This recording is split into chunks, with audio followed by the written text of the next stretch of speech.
રૂપાલાના વિવાદિત નિવેદનને લઈ પ્રતિક્રિયા આપતા આપ નેતા. રૂપાલા એક પીઢ નેતા છે અને એના તરફથી આવી ભૂલ કરવામાં ના આવી હોય. મને લાગે છે જાણી જોઈને એને કે રાજકીય કોઈ માહોલ બનાવવા માટે આ કામ કર્યું એવું મને વધારે કાવતરું જેવું દેખાય છે કે રૂપાલા સાહિત્યને પણ સમજે છે, સંસ્કારને પણ સમજે છે અને રૂપાલા પોતે પણ જેટલો મેં એના વિડીયો અને ઓડિયો સાંભળ્યા છે અને ભાષણો સાંભળ્યા છે એ જાણકારને એ અભ્યાસુ વ્યક્તિ છે.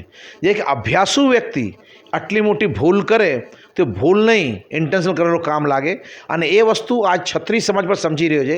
એટલે ક્ષત્રિય સમાજમાં મોટે પાયે ચરુ ઉકળ્યો છે, લોકોમાં આગ લાગેલી છે અને આ બધા તેટીને એક હું રાજકારણનો માણસ છું, હું આમ આદમી પાર્ટીનો વર્કિંગ પ્રેસિડેન્ટ છું.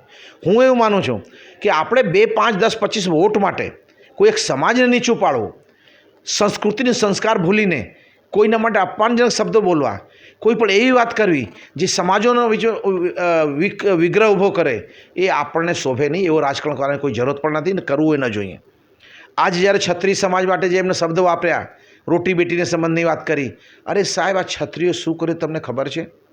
તમારે ક્ષત્રિયોનો ઇતિહાસ જાણવો હોય ને તો દેશમાં બનેલા પારિયાઓ છે ને, પારિયાઓ, એના સિંદૂર ચડાયેલા પારિયાઓ પર એના નીચે લેખ વાંચો કયો ક્ષત્રિય કેના માટે જીવ આપ્યો છે.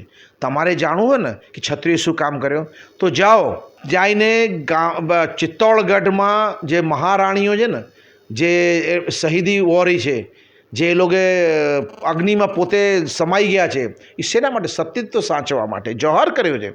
તમે એ જાઓ એટલે તમને ખબર ખરા અર્થમાં કે ક્ષત્રિય શું ભોગ છે. અને તમને ગુજરાતમાં ક્ષત્રિયોનો અગર ભોગ જાણવો હોય તો કન્હૈયાલાલ માણેકલાલ મુનશીની તમે જય સોમનાથ વાંચી લો, યા આપણે ઝવેરચંદ મેઘાણીનું જે ગુજરાતમાં ઉપર એમને આખા ભારત કચ્છના આખા ગુજરાતના સાહિત્યને માટે એમણે જે લેખ લખ્યો છે એ વાંચી લો. એટલે એમાં તમને ખબર પડે કે ખરા અર્થમાં ક્ષત્રિયોએ કેટલો મોટા દેશને ભોગવા દેવાનો. સાહેબ આપણે છે ને કોઈને બ્લડ બાજુ માણસ બીમાર પડે છે ને તો એને એક બોટલ બ્લડ જોતો ને આપણો બ્લડ ગ્રુપ એક બ્લડ તો એ બ્લડ નથી આપતા. સામે આ દેશના ક્ષત્રિયોએ પોતાના રાજ રજવાડા આપી દીધા છે, બધું આપી દીધા. સરદાર પટેલ અગર મોટા થયા ને તો એટલે થઈ શક્યા કે ક્ષત્રિયોએ રાજ આપ્યો. આ ક્ષત્રિય રાજ ના આપ્યો તો નાના ટુકડાથી દેશ પડ્યો હોત. એટલે ક્ષત્રિયો જેટલો આપણે આ દેશ માટે કરેલું ગણીએ એટલું ઓછું છે. આ ક્ષત્રિયોએ સામે લડ્યા, યવનો સામે લડ્યા, વિદેશીઓ સામે લડ્યા.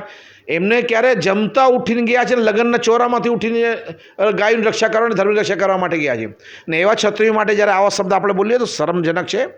રૂપાલા સાહેબને માફી માંગીએ બરાબર છે, પણ આ ક્ષત્રિય સમાજ જે માંગણી કરી રહ્યો છે એ સમજણ હું હવે તો રૂપાલાજી નથી કહેતો, હવે તો ભારતીય જનતા પાર્ટીના હાઈકમાન્ડને કહું છું કે આવા લોકોને રાખીને તમે તમારી પક્ષની સંસ્કૃતિ અને સંસ્કાર શું છે એ ઉજાગર કરી રહ્યા છો.